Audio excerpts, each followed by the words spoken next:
ना जाने मेरे दिमाग में ये वाली बात आई कि क्या हो अगर तुम्हारे फेवरेट एक्टर की जगह तुम्हें एक एआई वाली मूवी देखने को मिले, विच मीन्स के एक प्रॉपर आर्टिफिशियल इंटेलिजेंस वाली मूवी, जिसमें तुम्हारे पसंदीदा एक्टर तो नहीं होंगे बट एक एआई वाला फेस होगा। वो किसी भी रूप में हो सकता है, चाहे फिर तुम्हारी पसंदीदा औरत के रूप में हो या फिर तुम्हारे पसंदीदा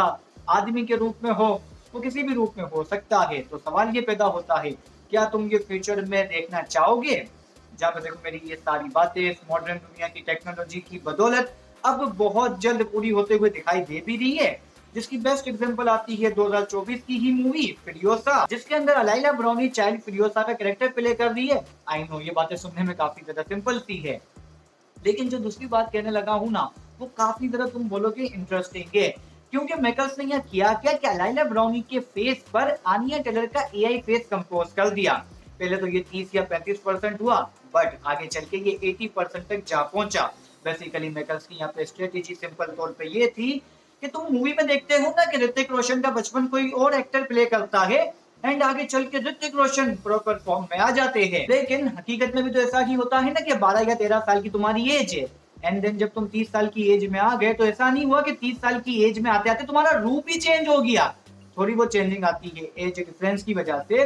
पर ऐसा नहीं हुआ कि तुम 30 साल के जब हुए तो सलमान खान के रूप में आ गए और 12 साल की उम्र में तुम लग रहे थे कोई वरुण धवन टाइप। ऐसा कुछ नहीं होता, जिसकी वजह से समझ आई बात फिरियोसा मूवी के मेकर्स ने स्ट्रेटेजी क्यों चली एआई रिप्लेस वाले फेस कंपोज को लेके। जहां देखो बता रहा हूँ मेरे भाई कि अगर इसी की तरह चलता रहा तो ये एआई वाला जो फेस है ना वो हर एक स्टार को रिप्लेस कर देगा। एंड जस्ट इमेजिन गाइस, 20 साल की बाद की जब तुम दुनिया देखोगे, जब मॉडर्न दुनिया की टेक्नोलॉजी आसमान को छू रही होगी, तो इन चुतियापों को रोकने के लिए उंगली उठाएगा कौन? जिस तरह मोहब्बत करनी है तो सही वक्त पे कर लेना, क्योंकि दुनिया ने ताजमहल देखा है, मुमताज ने नहीं। जहाँ चलो मान लेते हैं कि हमने एक्सेप्ट कर ली एआई फेस वाली मूवी, तो ये बातें थोड़ी परसेंट पॉसिबल होती हुए तब दिखाई देती है जब SRK, Salman Khan, RDJ, Tom cruise हो या फिर ब्रैड पिट हो, जब वो 80s की एज में जाते हैं, तो जब उनसे वो चीजें नहीं हो पाएगी,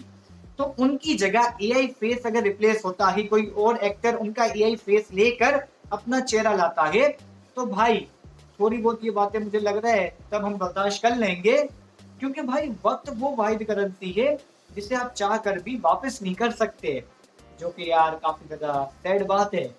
जहाँ देखो वैसे तुम्हें तभी कहते हैं ना कि वक्त को यार समझदारी के साथ खर्च करो। एंड यस, यहाँ पे हम कंसिडर कर लेते हैं कि आपने समझदारी का मुशाहिदा इख्तियार करते हुए हमसे वादा किया कि बेटर से बेटर चीजें लाएंगे, बेटर से बेटर वादे किए।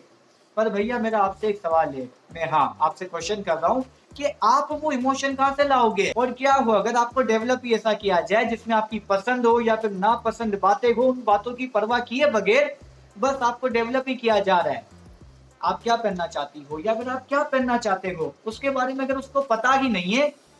फिर भी आप उसके साथ रिलेशन अपना कंटिन्यू कर रहे हो, तो भाई मानो या नहीं मानो, मैं बता रहा हूँ तुम हमाकत कर रहे हो। लिटरली तुम बहुत बड़ी हमाकत कर बैठे हो। एंड इन्हीं सारी बातों के साथ ही में चैट जीपीटी को भी देखो ना भाई, उसका रिप्लाई तब तक नहीं आता जब तक तुम उससे क्वेश्चन ना करो, और अगर कल को उसका रिप्लाई आ भी गया तो तुम्हारी उस एक्स की तरह उसका रिप्लाई आता है जिसकी बातों का कोई सेंस नहीं है। जहाँ देखो ऐसे भी चीजें सेंसलेस होना तब स्टार्ट होती है जब मिलियंस ऑफ डॉलर के कॉर्पोरेशन को फायदा हो। तुम भले ही एक कंपनी में 10 साल से काम कर रहे हो, पर अगर तुम्हारे से बेटर कोई एम्प्लॉय आ गया तो तुम्हें भाई उसकी जगह रिप्लेस कर देंगे। और एग्जैक्ट एआई भी रिप्लेसमेंट वाला काम कर रहा है। जहां अमेरिका के अंदर जब सेग एफ्ट्रा की स्ट्राइक आई थी ना, तो उन राइटर्स का मेन कंक्लूजन यही था कि जब से एआई ने लिखना स्टार्ट किया आगे, तो भाई जितने भी प्रोड्यूसर है, जितने बड़े बड़े कॉर्पोरेशन हाउस है, वो हमारे बारे में अब फील ही नहीं करते। और अगर आप एक आर्टिफिशियल इंटेलिजेंस से काम करवा रहे हो तो इसमें फायदा आप ही का है। एक ही बारी में सब्सक्रिप्शन हासिल की, पूरा साल भाई फ्री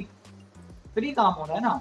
लेकिन अगर आप एक इंसान से काम करवा रहे हो तो उसे हर महीने की सैलरी देनी है, उसकी बाकी बातों का ख्याल रखना है।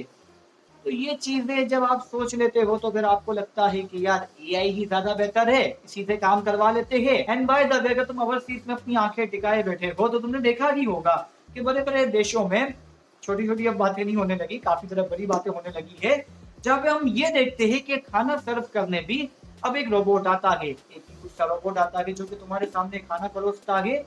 पर इससे कुछ साल पहले एक इंसान वहां पे आकर खाना तुम्हें परोसा करता था, पर आज क्या हुआ, उस रोबोट ने एक इंसान को रिप्लेस कर दिया। तो जो कि ब्रो यहाँ पे ये पॉइंट क्लियर हो गया कि इस मॉडर्न दुनिया की टेक्नोलॉजी को तुम अपना चुके हो। अब तुम्हारी इसमें मर्जी हो या फिर ना मर्जी हो, पर टाइम के साथ साथ तुम चीजें अपना लेते हो ऐसे भी। तो यहाँ पे तुमने इन चीजों को अपना ही लिया। तो कल को अगर तुम्हें एक प्रॉपर एआई वाली मूवी देखने को मिलती है ना, आज से कुछ सालों बाद या फिर 30 साल बाद या फिर 20 साल बाद या फिर मैं कहूँ 10 साल बाद, तो क्या पता अनफॉर्चुनेटली हम उसे भी अपना लें। और ऐसे भी जो बेचने वाला बंदा होता है ना, वो तूफान में भी पानी बेच सकता है। जो अनफॉर्चुनेटली कुछ टाइम बाद तुम देखोगे ही कि कुछ सेलिब्रिटीज ऐसे होंगे जो चंद पैसों की खातिर या फिर मिलियंस ऑफ डॉलर्स की खातिर अपने एआई वाले फेस को कंपोज करना चाहेंगे किसी और अदाकार के जरिए से। उन्हें परवाह ही नहीं होगी कि उनके चेहरे की क्या वैल्यू है, उन्हें बस उस टाइम पर अपने पैसों की वैल्यू होगी। उन्हें लगेगा कि यार मेरा चेहरे का यूज अगर कोई अदाकार कर रहा है, चाहे वो इमोशन वो कैप्चर कर भी रहा हो या फिर नहीं भी कर रहा हो, घंटा फर्क नहीं पड़ेगा। फर्क पड़ता है सिर्फ नोट से। एंड ट्रस्ट मी गाइस, मैं तुम्हें बता दूं कि तुम इन चीजों को देखकर बिल्कुल भी खुश नहीं होगे, क्योंकि असली खुशी वो होती है